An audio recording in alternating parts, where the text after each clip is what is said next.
마태복음 2장 13절. 학자들이 떠난 뒤에 하나님의 천사가 다시 요셉의 꿈에 나타나 지시했다. 일어나거라. 아기와 그 어머니를 데리고 이집트로 피신하여라. 따로 지시가 있을 때까지 거기 있어라. 헤롯이 아기를 찾아 죽이려 한다. 요셉은 순종했다. 그는 일어나 밤을 틈타 아기와 그 어머니를 데리고 떠났다. 동틀 무렵에 마을을 벗어나 제법 멀리까지 가 있었다. 그들은 헤롯이 죽을 때까지 이집트에 살았다. 이집트에서 나그네로 살아간 이 일은 내가 내 아들을 이집트에서 불러냈다고 한 호세아의 설교를 성취한 것이다. 헤롯은 학자들이 자기를 속인 것을 알고 노발대발했다.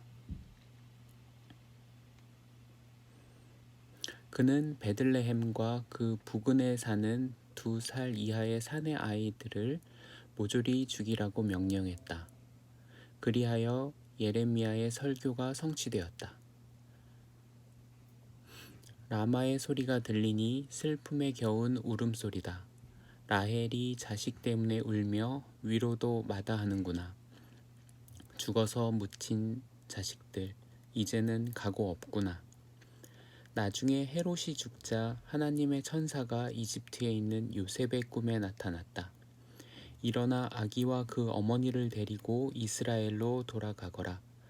아기를 죽이려던 자들이 다시 다 죽었다.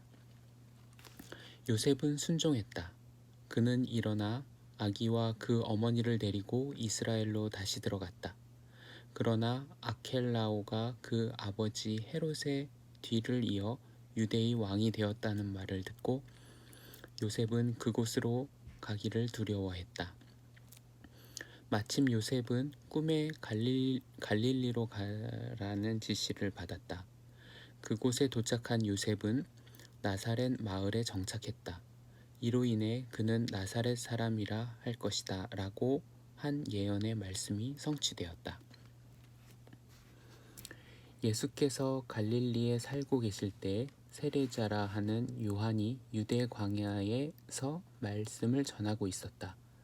그의 메시지는 주변 광야만큼이나 간결하고 꾸밈이 없었다. 너희 삶을 고쳐라. 하나님 나라가 여기 있다. 요한과 그의 메시지는 이사야의 예언으로 권위가 인정되었다. 광야에서 외치는 소리여, 하나님 오심을 준비하여라. 길을 평탄하고 곱게 하여라. 요한은 낙타털로 된 옷을 입고 허리에 가죽띠를 둘렀다. 그리고 메뚜기와 야생꿀을 먹고 살았다. 그가 하는 일을 듣고 보려고 예루살렘과 유대와 요단강 지역에서 사람들이 쏟아져 나왔다.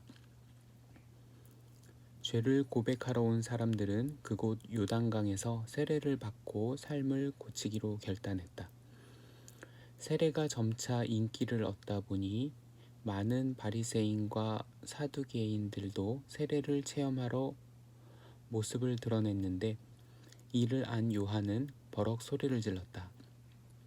뱀의 자식들아, 이 강가에 슬그머니 내려와서 무엇을 하는 거냐? 너희의 뱀 가죽에 물을 좀 묻힌다고 뭐가 달라질 것 같으냐? 바꿔야 할 것은 너희 겉가죽이 아니라 너희의 삶이다. 아브라함을 조상으로 내세우면 다 통할 것이라고 생각하지 마라. 아브라함의 자손인 것과는 아무 상관도 없는 일이다.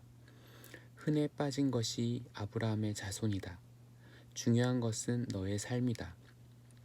너의 삶은 푸르게 꽃피고 있느냐?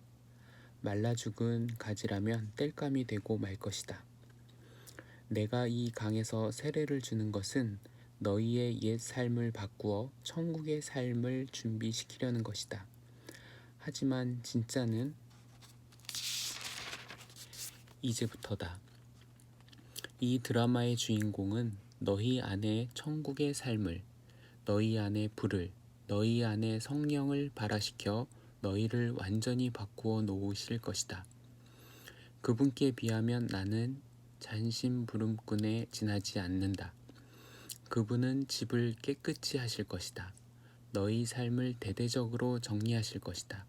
그분은 참된 것은 모두 하나님 앞 제자리에 두시고 거짓된 것은 모두 끄집어내어 쓰레기와 함께 태워버리실 것이다. 그때 예수께서 갈릴리로부터 요단강에 오셔서 모습을 나타내셨다. 예수께서 요한에게 세례를 받으려고 하시자 요한이 말렸다. 세례를 받아야 할 사람은 당신이 아니라 접니다. 그러나 예수께서는 단호하셨다. 내 말대로 하여라. 오랜 세월 동안 이어져 온 하나님의 바로잡는 역사가 바로 지금 이 세례 속에서 하나로 모아지고 있다. 그래서 요한은 말씀대로 했다. 예수께서 세례를 받고 물에서 올라오시는 순간 하늘이 열리고 하나님의 영이 비둘기같이 내려와 그분 위에 머무는 것을 보셨다. 성령과 더불어 한 음성이 들려왔다. 이는 내가 사랑으로 선택하고 구별한 내 아들, 내 삶의 기쁨이다. 그 후에 예수께서 성령께 이끌려 광야로 가셔서 시험을 받으셨다. 그곳은 마귀가 대기하고 있었다. 예수께서는 밤낮으로 40일 동안 금식하며 시험에 대비하셨다. 그러다 보니 허기가 극에 달했고 마귀는 첫 번째 시험의 그 점을 이용했다. 너는 하나님의 아들이니 이 돌들한테 말해서 빵덩이가 되게 해보아라. 예수께서 신명기를 이용해 답하셨다. 사람이 빵으로만 사는 것이 아니다. 하나님의 입에서 나오는 끊임없는 말씀이 있어야 한다. 두 번째 시험으로 마귀는 예수를 거룩한 도성으로 데려가 성전 꼭대기에 앉혀놓고 말했다. 너는 하나님의 아들이니 뛰어내려 보아라. 마귀는 시편 91편을 인용해 예수를 몰아세웠다. 그분께서 천사들을 시켜 너를 보호하게 하셨다. 천사들이 너를 받아서 발가락 하나 돌에 채이지 않게 할 것이다. 예수께서 신명기 다른 구절을 인용해 응수하셨다. 주 너의 하나님을 시험하지 마라.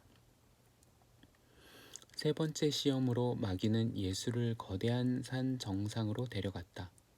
마귀는 선심이라도 쓰듯 지상의 모든 나라와 대단한 영광을 두루 가리켜 보였다. 그러고는 말했다. 전부 내 것이다. 무릎 꿇고 내게 경배하기만 하면 다 내 것이다. 예수께서 딱 잘라 거절하셨다. 사탄아 물러가라. 그리고 세 번째로 신명기를 인용해 쐐기를 박으셨다. 주 너의 하나님 오직 그 분만을 경배하여라.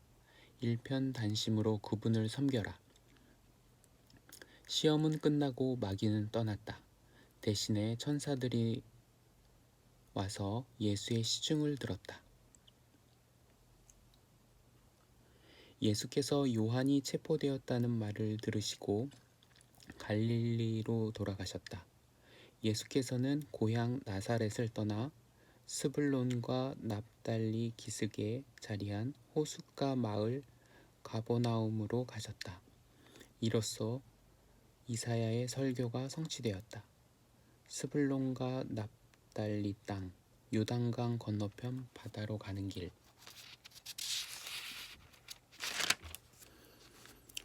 이방 사람들의 중심지인 갈릴리.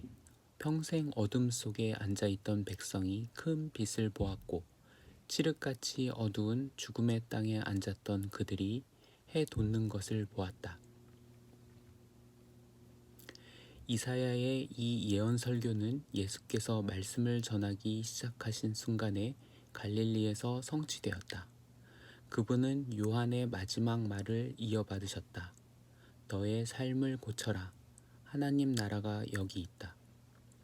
예수께서 갈릴리 호숫가를 걸어가시다가 두 형제, 곧 시몬과 안드레를 보셨다. 그들은 호수의 그 물을 던져 고기를 잡고 있었다. 고기잡이는 그들의 평소 직업이었다. 예수께서 그들에게 말씀하셨다. 나와 함께 가자.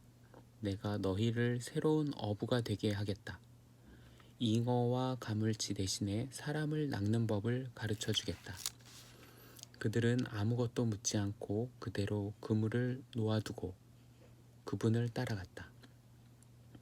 호숫가를 좀 더 가다가 그들은 다른 두 형제, 곧 세베대의 아들 야고보와 요한을 만났다.